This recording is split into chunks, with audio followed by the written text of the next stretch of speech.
Greetings everyone, Core here. Time for another movie review. Tonight we saw Fast X, the 10th Fast and the Furious movie as far as the main title, because you also have Hobbs and Shaw, stuff like that. But more or less, number 10. Which I saw it in IMAX Dolby, not IMAX Dolby, Dolby Cinema. So they gave out these little training cards. So let's check them out. Actually, I haven't opened them yet, so as you can see, still sealed. But yeah, man, I really get these out first. I don't know what to expect from these, but it looks like they're just like, oh man, they're like on thick stock too. So got a few Ludacris. Dang it, what's his name? It's from Fast and Furious. Charlize Theron's character. And, wait. Man, I'm so bad at some of the characters. Oh, I think she's one of the new characters that come out in the movie. But yeah, so there you go. You get 5 cards. On the back, there's just Fast and Furious logo. I kind of wish they would put their names on them, but it's not too bad though. It's kind of cool. I mean, I got the Charlize Theron at least. Ludacris pretty good. And man, I enjoy the Fast and Furious movies for what they are. I don't keep track as most of these characters' names I don't know. I know, of course, yeah, Ludacris, Charlize Theron, and that's pretty much it. I know he's from the second movie because he supposedly died, but he didn't.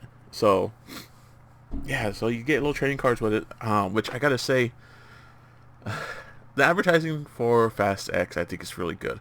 It's definitely not trying to be something that it's not. It's pretty much a summer blockbuster movie. All the Fast and Furious movies have just been amping it up, and it's just like, we got this, which is ridiculous, ridiculously fun. I would say there's a ton of action. You pretty much get a little start off with a recap kind of action scene, and then you get into the heart of the story, and then that leads into, of course, more action and different set pieces and different ways to drive cars and ram them and make explosions and fight hand to hand and kill people. It's just like, it's pretty ridiculous how far Fast and Furious has gone from just street racing, gangs, to international terrorists, crime fighters, anti-terrorists, drivers. Like, it's like the new James Bond almost, for how ridiculous it's gotten. And I love it. I love it. It doesn't take itself, it does take itself seriously enough, at least, to make it legit as far as a movie. So it's not just this corny action. There's actually some heart to it. There's actually a long going story, which brings into Jason Momoa's character, which is such a change of pace. It just fits so good. He's just so great. He's just having fun. He's chewing up the scenes. He is this movie. He's just this movie. It's his movie. I don't care what you say. It's his movie. It's Jason Momoa's movie. He's having fun. Every single scene he's in is a great scene. And his character, yeah, we've probably seen it here and there, but it's just the way that he acts, the way he moves, the way he brings in these random things, but yet, he's still a scary kind of guy. And it's something. It's he's just having fun. I'm glad it's not just like a paycheck thing. He's having fun with this character. He's just hamming it up. And man, I try to stay away from spoilers and stuff, but yeah, this movie is something else, man. Like it's not too long. It's just over 2 hours. 2 hours, roughly 20 minutes. There's a mid-credit scene, which is more like a tag on because it's like 3 minutes long, I think, roughly. Can't say for sure, but it's definitely longer than most mid-credit scenes, which is a nice little teaser to what's to come, which I think is not going to be a Fast and Furious movie, at least as far as the main name of it. It's going to be in that franchise, of course, in that world, but it's not going to, I don't think it's going to be a Fast and Furious title. But yeah, it's, it is something like, there's a lot of callbacks, there's a lot of good fights, the music is always fun, the scenes and stuff. I mean, there's some rehashing and stuff, which makes sense because they're kind of backtracking in a way through the story because it ties into. Trying to think of which Fast and Furious one it was. I think it was 6. I want to say 6 or 7, where they steal the bank vault and with the 2 cars and they drive. So it ties into that Rio de Janeiro and that whole man.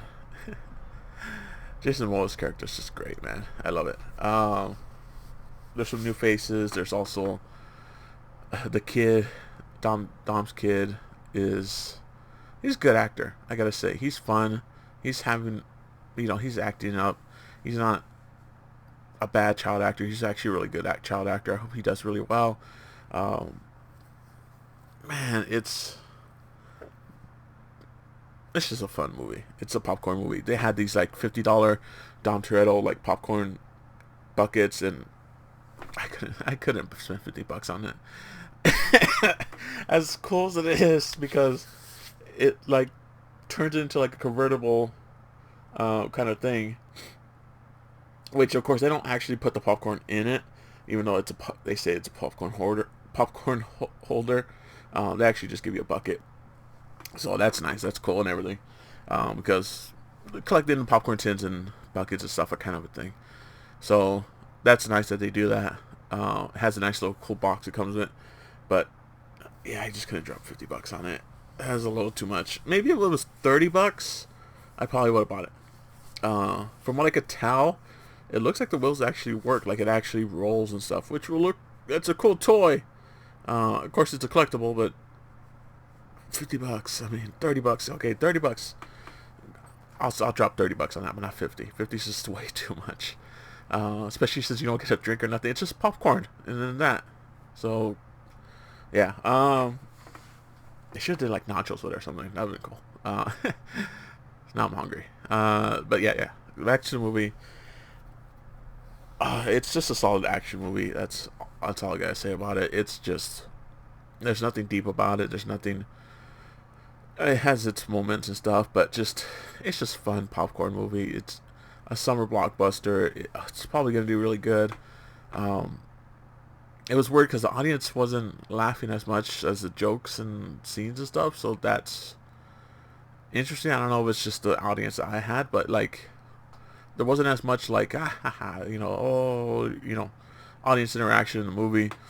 I don't know, people were just enjoying it too much because it was a spectacle, to be sure, because these movies just keep getting crazier and crazier. But overall, it's a good solid 8 out of 10, I would say. For what it is, yeah, I'd say 8 out of 10. They do go more heavy on the CG, which you could tell. They do step away a little bit more from the practical, which makes sense since they're amping up things, and CG can only do so. Practical only do so much. You gotta start getting into the CG aspect, which is cool because they do some really cool camera angles and interesting things with it. It's not too jarring, but if you've seen it, it's CG. But overall, man, Jason Momoa just makes this movie. He's the best thing in this whole movie, and we might be seeing more of him. So we'll see.